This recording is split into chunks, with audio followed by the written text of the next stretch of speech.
अस्सलामु अलैकुम वरहमतुल्लाहि वबरकातुहू। उम्मीद करता हूँ आप तमाम दोस्त बिल्कुल खैरियत से होंगे। मैं हूँ आपका दोस्त हाफिज़ अब्दुल माजिद और आज की क्लास नंबर 10 में कोरल ड्रामे में आपको खुश आमदीद कहता हूँ। दोस्तों, आज हम कुछ बात करेंगे अपने कलर्स के बारे में, कलर स्कीम के बारे में, कलर टून के बारे में, और इसी तरीके से हम इश्तिहार बनाने के बारे में, कैलेंडर बनाने के बारे में और इन्वेलप टूल के बारे में हम डिस्कस करेंगे। ये चंद चीज़ें हम डिस्कस करेंगे और बहुत ही तेज़ी से हम डिस्कस करेंगे कि ये क्या कुछ होती हैं। सबसे पहले हम बात करते हैं कलर स्कीम की कि कलर स्कीम क्या होती है, कैसे बनती है और कौन कौन से ऐसे कलर्स हैं जो हमारे यहाँ पर इस्तेमाल होते हैं। दोस्तों, सबसे पहली बात तो ये याद रखिए कि पूरी दुनिया में जितने भी कलर इस्तेमाल होते हैं वो दो तरह के हैं। सिर्फ दो तरह के ही कलर हैं जो पूरी दुनिया में इस्तेमाल होते हैं। उनको हम CMYK और उसके बाद हम RGB कलर कहते हैं। ये तीन कलर, चार कलर और तीन कलर यानी 4 और 3 इस तरह की कम्बिनेशन से इस्तेमाल होते हैं।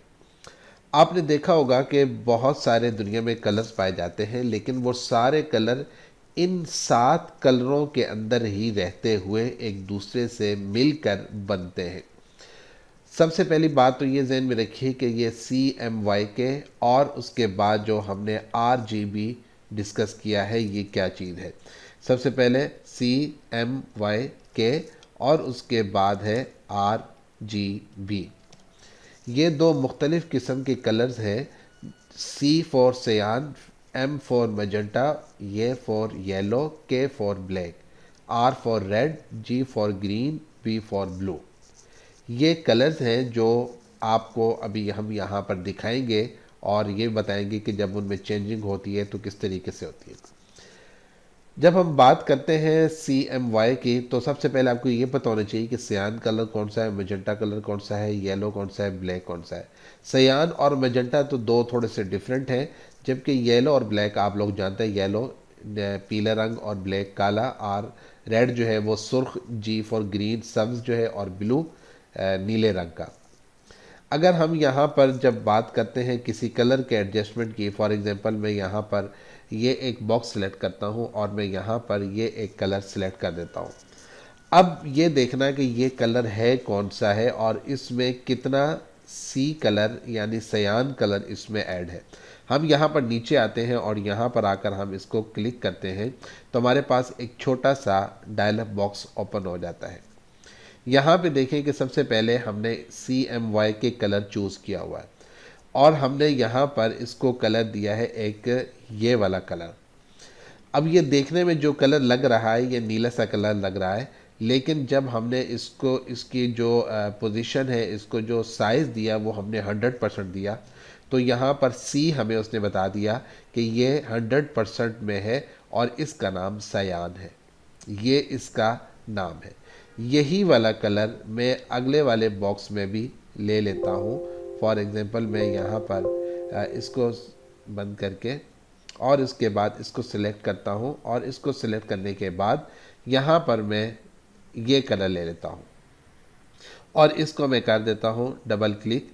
डबल क्लिक करने के बाद अगर आप यहाँ पर देख रहे हो तो उसने इस कलर का नाम पर्पल रखा है, जबकि हमने इसका नाम मजेंटा रखा था। इसका मतलब है कि ये कलर मजेंटा कलर नहीं है। अब जब हम यहाँ पर आते हैं और हम यहाँ पर इसका साइज़ देखते हैं, इसकी टोन देखते हैं, तो वो कहता है कि ये सिर्फ़ और सिर्फ मजेंटा नहीं है, बल्कि इसके अंदर सयान कलर 20% मिला हुआ है, मजेंटा कलर 80% है, जबकि ब्लैक कलर इसमें 20% मिला हुआ है। हम इसको कर देते हैं 100% हमें मजेंटा चाहिए, जबकि हमें इसमें सयान कलर नहीं चाहिए और हमें ब्लैक कलर भी नहीं चाहिए। अब हम जब ओके करेंगे तब आप इसका कलर देखिए। अब आप इसका कलर देख रहे होंगे कि कलर इसका चेंज हो चुका है। यहाँ पर आ जाते हैं आगे वाले में और इस पे आकर हम इसको कर देते हैं येलो और अब हम इसमें चेक करते हैं कि ये कितना परसेंट है, तो वो बता रहा है कि ये 100% येलो ही है। इसका मतलब है ये हमारा बिल्कुल ठीक है। और उसके बाद ब्लैक आ जाता है और ब्लैक में आने के बाद मैं यहाँ पर इसका ब्लैक कलर दे देता हूँ और हम चेक करते हैं यहाँ पर। अब यहाँ पर आप चेक कर रहे हैं आप देखेंगे कि उसने इसका नाम लिखा है और कहा कि ये 80% ब्लैक है, 100% ब्लैक नहीं है। हम 100% जब करेंगे तो आप देखेंगे कि इसमें थोड़ी सी चेंजिंग आ जाएगी, थोड़ा सा ये डार्क हो चुका है। इसी तरीके से जब हम रेड पे आते हैं और रेड पे हम नाम रखते हैं इसका ये वाला और हम इसको कर देते हैं चेक, तो ये हमें कहता है कि जी ये मजेंटा कलर है, ये रेड नहीं है। अब हम यहाँ से पहले इसको चेंज कर लेते हैं, हम इसको करते हैं RGB। RGB में करने के बाद वो कहता है कि यहाँ पर इसका साइज़ जो है वो ये चेक कर ले। अब यहाँ पर एक बात समझ लें, पहली बात ये समझ लें कि जब आप CMYK वाला सिस्टम या यूनिट चेक करेंगे तो यहाँ पर आपको जो साइज़ होगा वो ज़्यादा से ज़्यादा 100 तक आप उसको बढ़ा सकते हैं, यानी उसकी लेंथ जो है वो ज़्यादा से ज़्यादा 100 तक है। 100 पे जब आएंगे तो वो 100% बन जाएगा, जबकि RGB में जो 100% होता है वो 250 होता है। इसका 100% जो है वो 250 है। जब आप 250 तक करेंगे तो वो 100% होगा। अब यहाँ पर देखें, जब मैंने इसको कलर किया तो वो कहता है कि आर कलर या जो रेड कलर है वो ये नहीं है, बल्कि इसमें ग्रीन भी मिक्स है और इसमें ब्लू भी मिक्स है। मैं इसको ज़ीरो कर देता हूँ और इसको भी ज़ीरो कर देता हूँ और यहाँ पर मैं कर देता हूँ 250 और उसके बाद ओके करता हूँ। अब वो कह रहा है कि ये वाला कलर आपका बिल्कुल रेड है। इस तरीके से हम आगे जब चेक करते हैं, यहाँ पर ग्रीन है और ग्रीन को मैं जब चेक करता हूँ तो वो आपको बताएगा कि RGB में ग्रीन जो है वो, ये देखें ग्रीन में उसने 160 कर दिया है, जबकि इसमें ब्लू भी शामिल है। हम यहाँ पर इसको कर देते हैं 250 और इसको करते हैं ओके। अब ये ग्रीन है। ऐसे ही आप सॉरी दोबारा से वो हो गया, हम इसको फिर से ग्रीन दे देते हैं और उसके बाद हम यहाँ से इसको चेक कर लेते हैं और हम करते हैं RGB कलर मुंतखब, और RGB कलर मुंतखब करने के बाद हम इसको देते हैं 250 और इसको कर देते हैं 0 और इसको करते हैं ओके। अगले कलर हमने लिया और हमने यहाँ पर ब्लू कलर लिया और ब्लू कलर लेने के बाद जब हमने चेक किया तो उसने कहा कि ये सायान कलर है। आप RGB कलर में जाएं और जाकर इसकी सेटिंग करें, और सेटिंग जब हमने की तो हमने इसको किया 0 और इसको हमने किया 250। अब उसने बताया कि ये इसका कलर है। अब यहाँ पर एक और बात समझते जाएं कि इन दोनों में फ़र्क क्या है। पहली बात तो आपको समझ में आ गई कि हम जितने भी कलर बनाएंगे वो इन 4 और इन 3 से मिलकर ही कलर तैयार होंगे। अब ये CMYK और RGB कलर, इनमें फ़र्क क्या है। आपने जितना भी प्रिंट का काम करना होता है, आपने कोई इश्तिहार बनाना या कुछ और चीज़ करनी है, उनमें ये वाले कलर इस्तेमाल होंगे। CMYK प्रिंट मीडिया जितना भी है वो सारा का सारा CMYK कलर यूज़ होंगे और उसी का रिज़ल्ट आपको सही भी नज़र आएगा।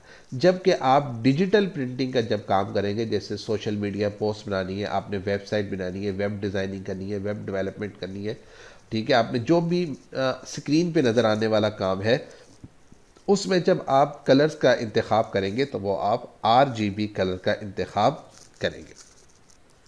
अब हम यहाँ पर क्या करते हैं, अब हम यहाँ पर सिर्फ चेक करते हैं और हम इसमें देखते हैं, एक कलर लगाते हैं कोई सा भी। फॉर एग्ज़ाम्पल ये मैंने कलर लगाया। अब ये कलर किस किस कलर से मिलकर बना है, जब हम जो शेप हमें यहाँ पर जो कलर नज़र आ रहा है, ये असल में सिर्फ एक ऑरेंज कलर नहीं है, बल्कि ये किस किस कलर से मिलकर बना है। तो वो देखें, वो बताता है कि मजेंटा इसमें 60% ऐड है, येलो इसमें 100% ऐड है, तब जाकर आपके पास ये वाला कलर तैयार हुआ है और इसका नाम उसने दिया ऑरेंज। जब हम इसको RGB में ले जाते हैं तो वो कहता है कि इसमें रेड कलर जो है वो 245% ऐड है, ग्रीन इसमें 134% ऐड है और ब्लू कलर इसमें 52% ऐड है। अगर हम इसको थोड़ा सा चेंज कर लें और हम यहाँ पर कर दें फॉर एग्ज़ाम्पल 111 और इसको हम कर दें 230 और यहाँ पर हम कर दें 88 और इसको हम ओके कर दें। अब आप देखेंगे कि ये एक नया कलर तैयार हो गया। अब ये नया कलर सिर्फ एक कलर नहीं है, बल्कि उसने बताया कि ये आपके इन 3-4 कलरों से मिलकर वो एक कलर तैयार हुआ। और अगर हम CMYK में देखें तो उसने कहा कि जी इसमें सी कलर जो है सयान कलर वो 56 है, हम इसको कर देते हैं 88 सिर्फ चेक करने के लिए, और इसको हम कर देते हैं 87। अब हम इसको जब करेंगे तो अब आप देखें उसने एक नया कलर तैयार कर दिया है। इट मीन्स कि आप जो भी कलर तैयार करते हैं वो एक कलर नहीं होता, बल्कि वो बहुत सारे कलर्स के साथ मिलकर आपके सामने एक नई शेप तैयार होती है, एक नया कलर तैयार होता है। यहाँ तक उम्मीद करता हूँ आपको बात समझ में आ गई होगी, कलर्स के बारे में समझ आ गई होगी, कलर टोन के बारे में आपको समझ आ गई होगी, और ये भी पता चल गया होगा कि कौन से कलर हम कहाँ पर यूज़ करते हैं। अब हमने तकरीबन कोरल ड्रा में तमाम चीज़ें डिस्कस कर ली हुई हैं। हमने शेडो भी डिस्कस कर लिए, हमने कलर डिस्कस कर लिए, हमने इफ़ेक्ट डिस्कस कर लिए, हमने बिट मैप डिस्कस कर लिया। ये तमाम चीज़ें हम लोग डिस्कस कर चुके हैं, 3D शेप बनाना और इस तरह की मुख्तलिफ़ चीज़ें। और उसके बाद हमने एक जो छोटा कार्ड होता है बिज़नेस कार्ड, वो हमने बनाना सीख लिया। अब बिज़नेस कार्ड के बाद आप जो भी चीज़ बनाना चाहें वो आप यहाँ से आराम से बना सकते हैं। फॉर एग्ज़ाम्पल अगर आपने एक लेटर हेड बनाना है तो वो भी अब आप यहाँ से तैयार कर सकते हैं। उसका आपने सिर्फ साइज़ लेना है, साइज़ मुंतखब करके। अच्छा, यहाँ पर ये बात समझते जाए, अगर आपको ये ना पता चले कि आपने साइज़ कौन सा लेना है, कौन सा साइज़ होना चाहिए, तो घबराने की कोई ज़रूरत नहीं है। आप सिंपल गूगल पे जाएं, गूगल पे जाके जो चीज़ आप बना रहे हैं, अगर आपने लेटर हेड बनाना है, आपने कार्ड बनाना है, शादी कार्ड बनाना है, इन्विटेशन बनाना है, आपने कोई ब्रोशर बनाना है, आपने पेनाफ्लेक्स बनानी है, आपने कुछ भी चीज़ बनानी है, तो फ्लायर भी बनाना हो इवन के, तो आप वहाँ पर जाकर सिंपल क्लिक करें और पर नाम लिखें जिस चीज़ का आपने बनाना है, और उसका आगे लिख दें साइज़। वो आपको साइज़ बता देगा, वो साइज़ आप यहाँ पर लाकर इसके ऊपर सेट करें, यहाँ पर लिखें, और उसके बाद वो शेप या वो साइज़ आपके सामने ज़ाहिर हो जाएगा। अब फॉर एग्ज़ाम्पल जैसे आपने ये वाला एक बनाया, अब आप यहाँ पर आकर कुछ भी बना सकते हैं। अब आपके पास ये एक चीज़ तैयार होगी। फॉर एग्ज़ाम्पल अगर आपने एक बनाया कुछ भी, ये आप लेटर हेड अगर तैयार कर रहे हैं, तो अब आप देखें अब आपके पास दो चीज़ें तैयार हो गई। आपने सबसे पहले तो ये कि ऊपर आपने जिस इदारे के लिए आप बना रहे हैं, आपने उस इदारे का यहाँ पर नाम लिख दिया यहाँ पर। उसके बाद आप क्या करें, आपने जो लोगो तैयार किया हुआ होगा वो आपने लोगो यहाँ पर लगा कर लाकर रख देना है। यहाँ पर आपका लोगो आ गया। आमतौर पर लोगो यहाँ पर भी आ जाता है और बाद दफ़ा यहाँ पर भी आ जाता है। बाद दफ़ा ऐसा होता है कि ये जो लाइन है ये सिर्फ मैंने आपको दिखाने के लिए बनाई है, तरतीब बनाने के लिए। यहाँ पर लाइन नहीं होती, यहाँ पर आप सिंपल लिख सकते हैं और नीचे लाइन वगैरह आप कुछ भी ना भी लगाएं। और बाद दफ़ा ऐसा भी होता है कि आपने जो कुछ लिखा है आप उसका एक डबल लाइन लेकर यहाँ पर उसको ऐड कर लेते हैं और उसको कलर दे देते हैं। फॉर एग्ज़ाम्पल आपने इस तरह की लाइन ली और आपने उसको कोई भी कलर दे दिया, और कलर जो है वो उसका आप कम भी कर सकते हैं, ज़्यादा भी कर सकते हैं, जो आप जिस तरीके से करना चाहें वो आप उसकी शेप बना सकते हैं। इस तरह की आप बना सकते हैं, वो आपके ऊपर डिपेंड करता है आपने किस तरीके का डिज़ाइन बनाया। अब आपने यहाँ पर लोगो रखा, लोगो रखने के बाद आमतौर पर क्या होता है कि ये जो लोगो होता है इसका यहाँ पर भी एक लोगो लिया जाता है जो as a water mark use किया जाता है।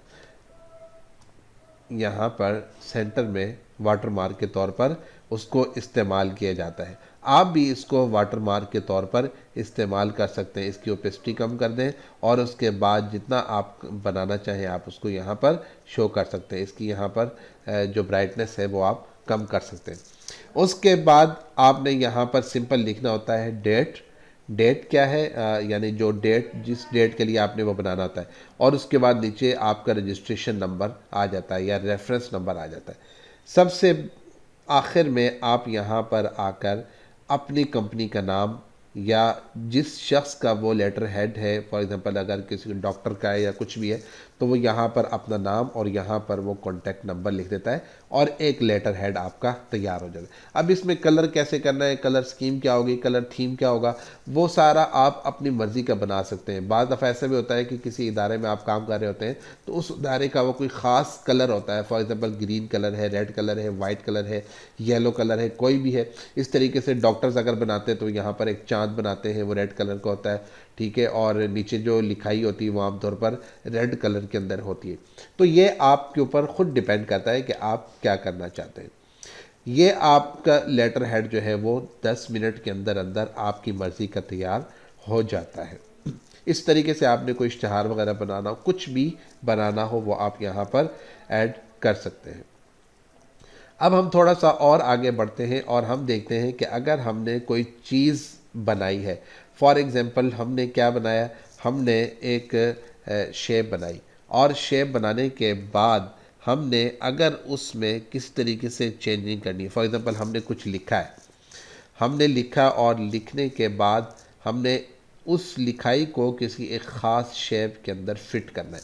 फॉर एग्ज़ाम्पल ये मैंने एक शेप बनाई और इसके अंदर मैंने कुछ लिखना है, लेकिन ऐसे लिखना है कि जिस तरह की ये शेप है इसी तरह की लिखाई भी हो। इसी तरीके से आपने अगर देखा होगा कि बहुत दफ़ा ऐसा होता है कि आपके घर में कोई चीज़ आती है, बोतल आती है या बॉक्स आता है, तो उसके लिखाई जो होती है वो बड़ी छोटी होती है और वो कटिंग के मुताबिक होती है। जहाँ से बॉक्स बड़ा होता है वहाँ पे लिखाई बड़ी हो जाती है, बॉक्स छोटा होता है तो लिखाई छोटी हो जाती है। अब हम क्या करेंगे, हम उसके लिए यहाँ पर सबसे पहले कुछ लिख लेते हैं। फॉर एग्ज़ाम्पल मैं यहाँ पर लिख लेता हूँ अहमद साहिब। ये सिर्फ एक रैंडमली एक मैंने कुछ लिखा है। अब लिखने के बाद हम क्या करेंगे, हम ये चाहते हैं कि ये वाली लिखाई हमारी यहाँ से शुरू हो और यहाँ से होते हुए यहाँ पर आकर ख़त्म हो जाए। अब उसके लिए हम क्या करेंगे, हम टूल लेंगे, उसको हम कहते हैं इन्वेलप टूल। इन्वेलप टूल अगर आपके पास देखें, यहाँ पर जो ऑप्शंस हैं उनमें ये वाली ऑप्शन जहाँ पर ड्रॉप शेडो और कंटोर और ब्लेंड और डिस्टोर के ऑप्शन है, इसमें नीचे आएंगे तो यहाँ पर आपको इन्वेलप की ऑप्शन मिल जाएगी। नंबर 1, अगर आप विंडो में आ जाते हैं तो विंडो में आने के बाद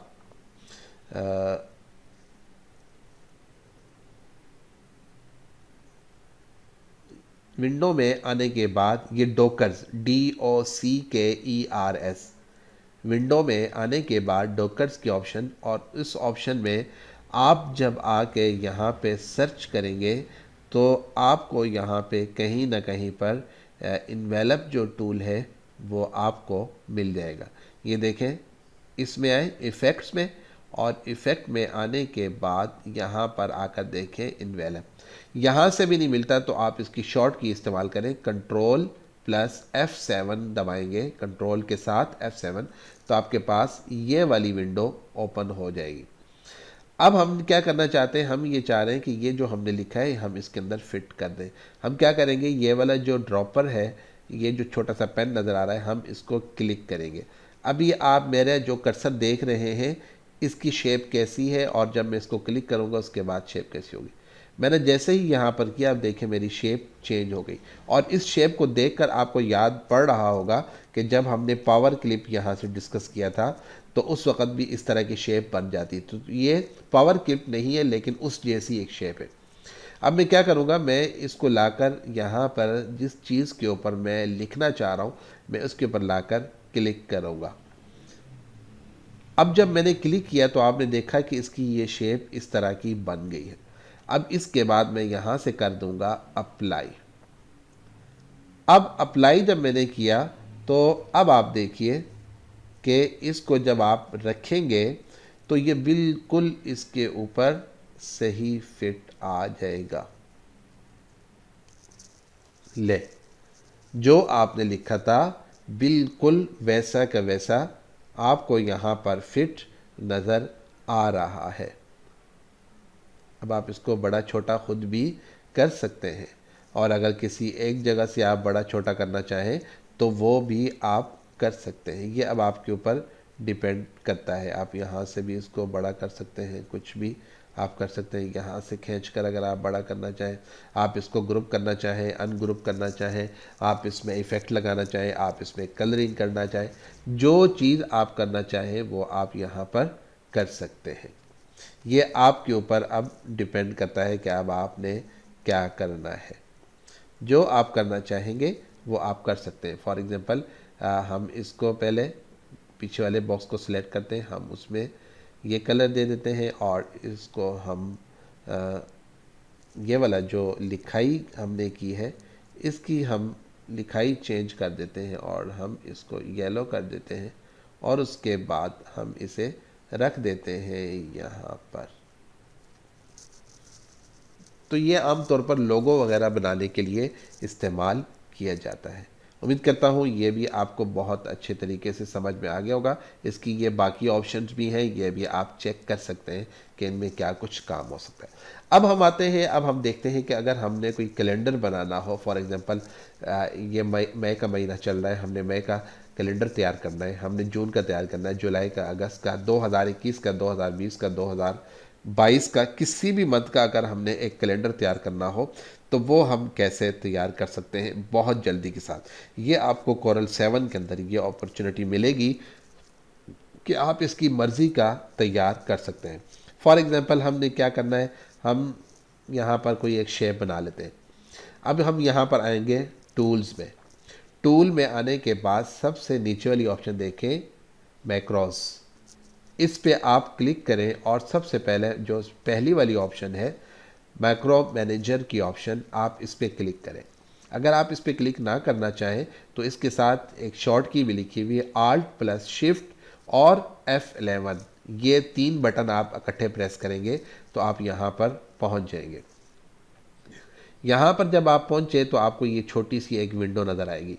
इस विंडो में आप यहाँ पर आ जाएं, ये जो आपको नज़र आ रहा होगा नीचे से, ये देखें कैलेंडर विज़ार्ड। मैं इसको बंद करता हूँ ताकि आपको ये कैलेंडर विज़ार्ड, आपको ये वाली ऑप्शन नज़र आ रही होगी। आप इसको सेलेक्ट करें तो थोड़ा सा एक विंडो और स्टेप की तरफ ले जाएगा। उसमें आपको नज़र आ रहा होगा विज़ार्ड, और विज़ार्ड के बाद आपको एक और ऑप्शन नज़र आएगी क्रिएट कैलेंडर। अगर आपको सिर्फ विज़ार्ड नज़र आए तो आप इस पर क्लिक करेंगे तो आपको ये दोबारा आगे क्रिएट कैलेंडर की तरफ ले जाएगा। आप इस पर आकर डबल क्लिक कर दें। जैसे ही आपने क्लिक किया वो आपसे पूछेगा कि क्या जो बॉक्स आपने बनाया है आप वो कैलेंडर इसी बॉक्स के अंदर लगाना चाहते हैं, तो मैं कहता हूँ यस। अगर आप नहीं भी करें, बॉक्स ना बनाएं, तो वो डायरेक्ट भी आपको यहाँ पर ले आएगा। आप करते हैं यस। अब आपके सामने उसने एक विंडो ओपन कर दी। इस विंडो में अब आपने देखना है, सबसे पहले तो ये देखें कि वो आपसे कुछ बातें पूछ रहा है कि आपने कौन से साल का कैलेंडर तैयार करना है। मैं कहता हूँ मैंने 2020 का तैयार करना है। वो कहता है कि अब आपके पास ऑप्शंस हैं कि आपने जनवरी के महीने का करना है, फेब का करना है, मार्च, अप्रैल, मई, जून, जुलाई, अगस्त, सितंबर, नवंबर, दिसंबर, किस मंथ का तैयार करना है। अगर आपने किसी एक महीने का तैयार करना है तो आप उस महीने को चेक कर देंगे। यहाँ पे बाय डिफ़ॉल्ट सिर्फ जनवरी का लगा हुआ है। आपने अगर अप्रैल का बनाना है, आपने अगर मई का तैयार करना है, फॉर एग्जांपल मई का चल रहा है तो मैं मई को करता हूँ, तो वो हमें मई का तैयार करके देगा।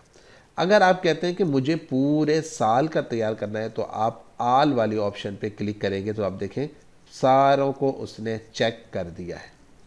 ठीक है, हम आल को ही रखते हैं। उसके बाद वो कह रहा है कि जी आपकी लैंग्वेज कौन सी होनी चाहिए इसमें जनवरी फरवरी में। यहाँ पर उर्दू नहीं है बल्कि इसके अलावा इंग्लिश और दूसरी जो ज़ुबानें हैं वो यहाँ पर आपको मुख्तलिफ नज़र आ रही होंगी। हमें चूँकि इंग्लिश ही समझ में आ सकती है ज़्यादातर, हम इसको क्लिक कर देते हैं। यहाँ पे वो ऑप्शन दे रहा है कि अगर आपने कोई दूसरी ज़ुबान इस्तेमाल करनी हो तो आप उसका नाम लिखिए और उसको सारी को यहाँ पर तैयार करें। उसका क्या क्या उर्दू में नाम होगा, दूसरी में। हम इसमें ऑप्शन में नहीं पढ़ते, अगर आप करना चाहें तो उर्दू में आप तैयार कर सकते हैं यहाँ से। उसके बाद वो कह रहा है कि आपने वीक जो स्टार्ट करना है इसमें आपने कहाँ से करना है। क्या आप जुम्मे से वीक स्टार्ट करना चाहते हैं, हफ्ते से, इतवार से।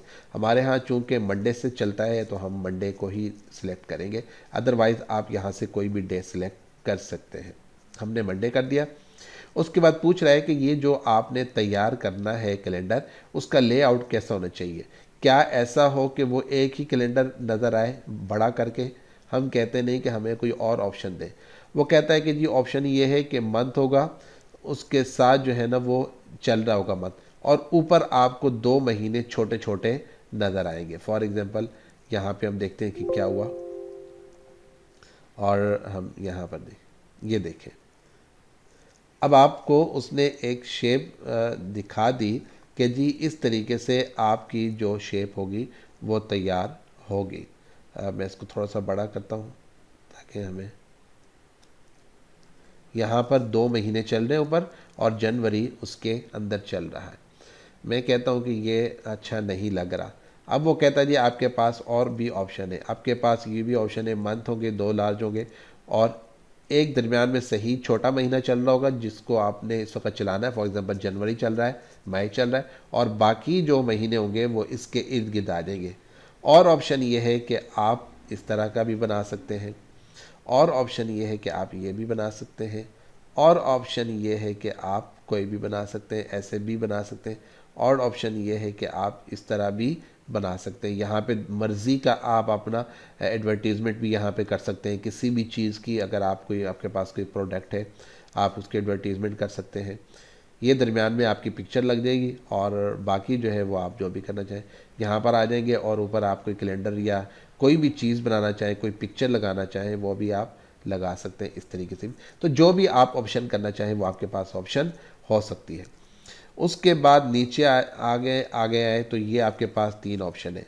अब यहाँ पे वो ऑप्शन ये दे रहा है कि आपने जब ये तैयार करना है तो आपके पास ये ऑप्शन है कि आप इस तरीके से कर लें। फॉर एग्जांपल सबसे पहले वो कह रहा है कि ये टाइटल है, टाइटल के अंदर आपका जो फॉन्ट है वो आपका 12 लगा हुआ है। अगर आप यहाँ पे कम करना चाहें तो वो आपको कम भी कर देगा। ये देखिए अब जनवरी कम छोटा हो गया। अब जो टेक्स्ट है जो लिखा हुआ है इसका जो कलर है वो ब्लैक है, और ये जो स्पेस है सारी वो सारी की सारी वाइट है। हम कहते हैं कि स्पेस जो है वो आप थोड़ी सी चेंज कर दें। कहता है कि ठीक है हम स्पेस चेंज कर दें। राइटिंग में कहता हूँ ब्लैक के बजाय आप यहाँ पर वाइट कर दें। वो कहता है कि जी ठीक है हम इसको वाइट कर देते हैं। उसके बाद ये नीचे ऑप्शन हैं, बॉर्डर जो है वो कहाँ पे है कहाँ पे नहीं है, वो यहाँ से आप इसकी सिलेक्शन कर सकते हैं। उसके बाद ये जो हेडर है, ये सबसे ऊपर ये वाला हेडर लगा हुआ है, ये किस कलर में, हम ये कह रहा है जी ये इस कलर के अंदर है। मैं इसको कहता हूँ कि आप वो हमें ग्रीन कलर में दिखाएं। उसने हमें वो ग्रीन कलर कर दिया। और इसका जो बैक है वो किस तरीके से होनी चाहिए, वो मैं ऐसे कहता हूँ कि आप वो येलो कर दें। अब पता नहीं उसमें नज़र आएगा कि नहीं आएगा, खैर नज़र आ रहा है, उसने येलो कर दिया। और उसके बाद उसने बाकी आपको सेट कर दिया। उसके बाद आप इसमें देखें कि आपके पास स्मॉल बॉडी है। बॉडी के अंदर वो क्या कह रहा है जी कि आपके पास सबसे पहली चीज़ तो ये कि ये जो कुछ आप दिखा रहे हैं ये हॉरिजेंटल होना चाहिए, वर्टिकल होना चाहिए। वर्टिकल करेंगे तो ये चीज़ बन जाएगी, और हॉरिजेंटल होगी तो आपके पास कैलेंडर इस शेप में होगा। उसके बाद वो कह रहा है कि जी जो फॉन्ट साइज़ है वो आपने कितना रखना है, 10 पीपीटी रखना है, आपने कम रखना है। हम थोड़ा सा ज़्यादा रख के देखते हैं कि क्या हुआ। आपने देखा कि ये जो राइटिंग है ये राइटिंग ख़राब हो गई। इसका मतलब है आप यहाँ से इसको कंट्रोल कर सकते हैं, आप छोटे भी रख सकते हैं और आप बड़ा भी रख सकते हैं। ये आपका साइज़ यहाँ पर सिलेक्ट होगा। इसका भी अगर आपने बैक कलर चेंज करना हो तो यहाँ से होगा, इसकी राइटिंग स्टाइल यहाँ से चेंज होगी। उसके बाद हाईलाइट आए थे। हाईलाइट से मुराद अगर कोई आपने दिन ख़ास सिलेक्ट करना है, फॉर एग्जांपल अगर आपने बताना है कि सैटरडे या संडे कौन कौन सी तारीख को आ रहे हैं, या फ्राइडे अगर आप सिलेक्ट करना चाहें तो कौन कौन सी तारीख को। इस तरीके से अगर बीच में कोई हॉलीडे आ जाता है, ईद का आ जाता है, मुहर्रम, कोई भी तारीख आती है तो यहाँ से आप उसको सिलेक्ट कर सकते हैं और उसको कल पहले दिन मुंतखब कर लें। और उसके बाद उसका साइज़ क्या होना चाहिए, यहाँ पे उसने दिया हुआ है मैं 10, मैं उसको अगर करूँ 12 तो आप देखेंगे ये साइज़ जो है वो बड़ा हो गया है। और अगर हम उसका साइज़ उतना ही रखें जितना हमने बाकियों का रखा है तो वो साइज़ ये बन गया। ठीक है। और इसमें इसको जो उसने कलर दिया है वो रेड दिया हुआ है। आप इसको कोई भी कलर दे सकते हैं। फॉर एग्जांपल अगर आपने ब्लू कलर देना है आप उसे ब्लू कलर भी दे सकते हैं। अब आप देखिए ये ब्लू कलर ही नज़र नहीं आ रहा, हम इसका चेंज करके देखते हैं। हम इसको यहाँ पे ग्रीन कर देते हैं ताकि ज़रा हमें सही तरीके से समझ में आ जाए। तब आप देखें ये ग्रीन कलर यहाँ पर हो गया। अब आप इस तरीके से कुछ भी बना सकते हैं, कुछ भी तैयार कर सकते हैं। और उसके बाद जब आप जनरेट करेंगे तो आपके पास यहाँ पर ये वाला पूरा जो कैलेंडर है वो आपके पास तैयार हो चुका है और वो यहाँ पर आपके पास आ चुका है। ये देखें, अब ये दरमियान में आपके पास स्पेस है सारी, ठीक है। और इस स्पेस के अंदर जो है वो आप कुछ भी करना चाहें वो आप यहाँ पर लाकर अपनी पिक्चर या अपने एडवर्टीजमेंट कुछ भी यहाँ पर आप ऐड कर सकते हैं, जिससे आपके पास एक बेहतरीन किस्म का इश्तिहार और बेहतरीन किस्म का कैलेंडर रेडी हो चुका होगा। तो दोस्तों उम्मीद करता हूँ ये चीज़ें आपको बहुत अच्छे तरीके से समझ में आ गई होंगी और आपको अंदाज़ा हो चुका होगा कि आपने कोरल ड्रॉ जो सीखा उसके अंदर आप क्या कुछ कर सकते हैं और क्या कुछ आपके हाथ में है कि सिर्फ एक छोटा सा सॉफ्टवेयर और उसके अंदर लाखों किस्म की ऑप्शंस हैं, हज़ारों भी नहीं लाखों हैं। एक एक चीज़ के अंदर कई कई ऑप्शंस हैं जो आप इस्तेमाल कर सकते हैं और उनको इस्तेमाल करके आप एक नई शेप क्रिएट कर सकते हैं, एक नई दुनिया आप तख्लीक कर सकते हैं। तो दोस्तों उम्मीद करता हूँ यहाँ तक आपको बहुत अच्छी बात समझ में आ गई होगी। इंशाअल्लाह ताला फिर अब हम दोबारा मिलेंगे एक नए कोर्स के अंदर और उसमें हम डिज़ाइनिंग से मुतालिक मज़ीद चीज़ें डिस्कस करेंगे। हो सकता है कि वो कोर्स एडोबी इलस्ट्रेटर हो, एडोबी फ़ोटोशॉप हो या कोई और डिज़ाइनिंग का कोर्स हो। इंशाअल्लाह ताला जो भी कोर्स होगा हम उसका बहुत जल्द ऐलान भी कर देंगे।